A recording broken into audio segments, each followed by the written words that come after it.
SUVs किस लिए जानी जाती हैं? 4x4 capabilities, ladder on frame और कई सारे एस्पेक्ट्स होते हैं।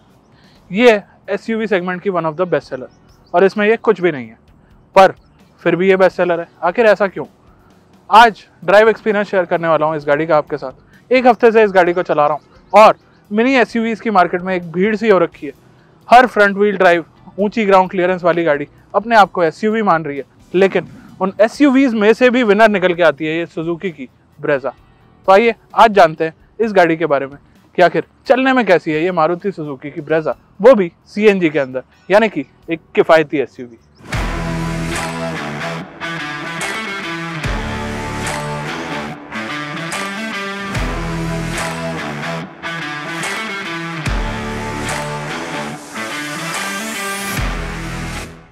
चलिए दोस्तों स्टार्ट करते हैं अब इस मारुति सुजुकी ब्रेजा की ड्राइव, वो भी सीएनजी के अंदर, और आपको बताते हैं कि क्या ये है एक perfect family SUV.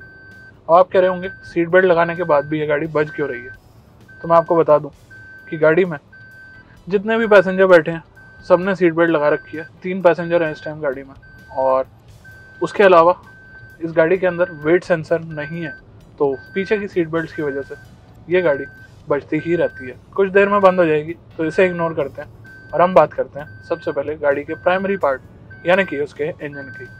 1.5 litre 4 cylinder petrol या पेट्रोल प्लस सीएनजी, दोनों ही ऑप्शंस में आप इस गाड़ी को परचेज कर सकते हैं, और मैं अभी सीएनजी वाली चला रहा हूँ। तो पहले इसी की बात कर लेते हैं। पावर स्पेक्स वगैरह सारी चीज़ें तो आपको वॉक अराउंड के वीडियो में बता दी थी, स्क्रीन पर भी इस टाइम दिखाई दे रही होंगी। पावर स्पेक्स की बात नहीं करते, बट रियल टाइम पावर की बात करना बहुत ज़्यादा ज़रूरी है, क्योंकि अक्सर हमने ऐसा सुना है कि सीएनजी गाड़ियों के अंदर पावर थोड़ी सी कम फील होती है। तो इस गाड़ी के अंदर क्या एस्पेक्ट है, कैसा एस्पेक्ट है और किस तरह से चीज़ें रहती हैं। तो दोस्तों पावर की कमी आपको फील नहीं होगी, बट अगर आपने पेट्रोल वाली ब्रेजा या कोई भी ऐसी गाड़ी चलाई है जो पेट्रोल और सीएनजी दोनों में आती है, तो डेफिनेटली आपको पावर की कमी फील हो सकती है। प्लस सीएनजी गैस होती है और पेट्रोल या डीजल या कोई भी आप और फ्यूल लेंगे तो वो लिक्विड फॉर्मेट में होता है, तो कहीं ना कहीं इस वजह से पावर डिलीवरी में थोड़ा बहुत फ़र्क आपको फील हो सकता है। हालांकि आपके सिटी रन्स हो या हल्के फुल्के हाईवे रन्स हो, उन सब में ये गाड़ी ठीक ठाक परफॉर्म कर लेती है अपने पावर फिगर्स के साथ। सीएनजी गाड़ी है तो ऑटोमेटिक में तो आती नहीं है, ट्रांसमिशन का क्या रिस्पॉन्स है और क्लच का क्या रिस्पॉन्स है। तो इस गाड़ी के अंदर ओवरऑल आपको क्लच में कोई दिक्कत परेशानी नहीं आएगी, और ना ही गियर स्लॉटिंग में कोई दिक्कत परेशानी आने वाली है, क्योंकि मारुति की ये चीज़ें ओवर द टाइम सॉर्ट हो चुकी हैं। और किसी भी गाड़ी किसी भी प्रोडक्ट को उठा लें आप मारुति के पोर्टफोलियो से, तो गियर स्लॉटिंग और क्लच मैनेजमेंट काफ़ी अच्छी रहती है। अब इन सब चीज़ों के बाद सीएनजी गाड़ी अगर कोई कंसिडर करता है, कोई ख़रीदता है, तो उसका प्राइमरी पार्ट होता है माइलेज। तो माइलेज के बारे में भी बात कर लेते हैं, क्योंकि भरपूर एक्सपीरियंस कर चुका हूँ मैं इस गाड़ी को, और ओवर द टाइम कई बार मैं इस गाड़ी को चला चुका हूँ। तो इस गाड़ी की रियल टाइम माइलेज की अगर बात करें तो अराउंड 24-25 के आसपास की निकल आती है, जो इसकी डेली रनिंग कॉस्ट को लगभग 3 रुपये के आसपास बना देती है।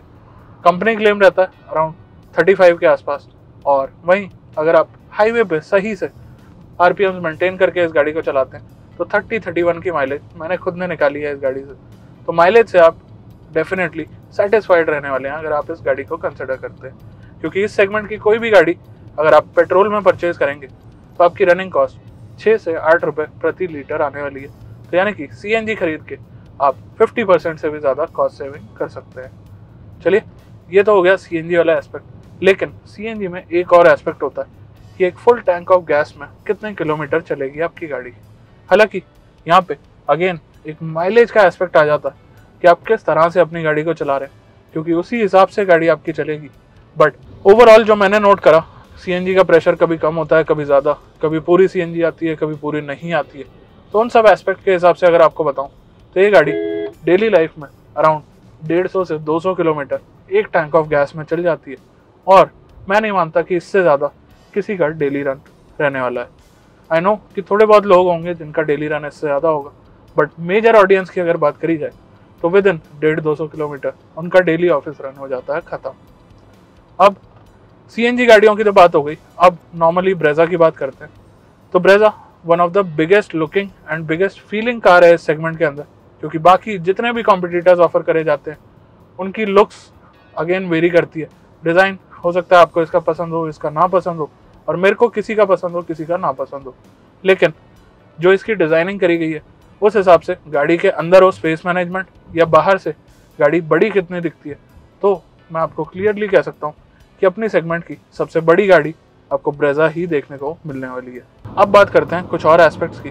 तो जब भी कोई एक अपग्रेड करता है तो कहीं ना कहीं कंफर्ट उनका प्राइमरी पार्ट होता है, और इस एसयूवी, इस बेस्ट सेलर एसयूवी के अंदर कैसा कंफर्ट है इसकी भी थोड़ी सी बात कर लेते हैं। तो पहले तो बात करते हैं सीट्स की। तो सीट्स के अंदर सही कुशनिंग, सही कंफर्ट रखा गया है और आपको कोई मेजर दिक्कत परेशानी नहीं आने वाली है। उससे अलग अगर बात करी जाए तो सस्पेंशन सेटअप अगेन एक प्राइमरी पार्ट होता है कंफर्ट प्रोवाइड कराने के लिए, और सस्पेंशन सेटअप इस गाड़ी का मेजरली कंफर्ट की तरफ ही ट्यून किया गया है।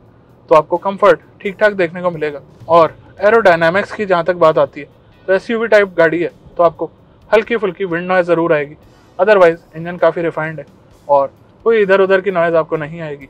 198 mm की ग्राउंड क्लियरेंस है तो हाई स्पीड में ठीक ठाक रहती है, और हल्का फुल्का बॉडी रोल क्योंकि सस्पेंशन सॉफ्ट है आपको फुल लोड के साथ गाड़ी में फील हो सकता है। स्टीयरिंग रिस्पॉन्स की बात करें तो सिटी के हिसाब से डिज़ाइन करी गई गाड़ी है। हालांकि मैंने इसे सिटी हो, हाईवे हो, दिन हो, रात हो, या रफ रोड हो या बढ़िया रोड हो, हर तरह से इसे चला के देख लिया।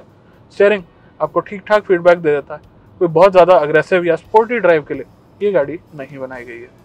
चलिए अब आपको लेके चलते हैं वर्डिक्ट की तरफ और वहाँ बात करते हैं बाकी चीज़ों की। तो दोस्तों, देखा आपने Maruti Suzuki Brezza VXI CNG का डिटेल्ड ड्राइव रिव्यू। कैसी लगी आपको गाड़ी, कैसी लगी मेरी वीडियो, लिख के बताइए कमेंट्स में। और ओवरऑल अगर बात करी जाए तो कई सारे रीजंस हैं इस गाड़ी के बेस्ट सेलर होने के। एक अच्छा डिज़ाइन, एक अच्छा इंजन, एक अच्छी माइलेज देने वाली गाड़ी, और उसके अलावा फैमिली के लिए अच्छी स्पेस और हर यूज़र के लिए अच्छे फीचर्स। तो मेरे हिसाब से अगर आप SUV सेगमेंट में कोई गाड़ी देख रहे हैं तो एटलीस्ट इस गाड़ी को कंसिडर ज़रूर करें और चेकआउट ज़रूर करें, साथ ही टेस्ट ड्राइव भी ज़रूर करें।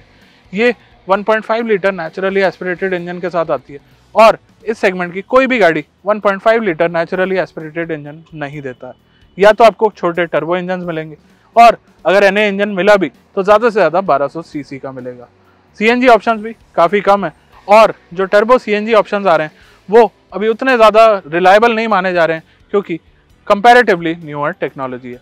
मैं मिलता हूँ आपसे ऐसे ही किसी और नई गाड़ी के साथ। तब तक के लिए ख्याल रखिए, ध्यान रखिए, धन्यवाद।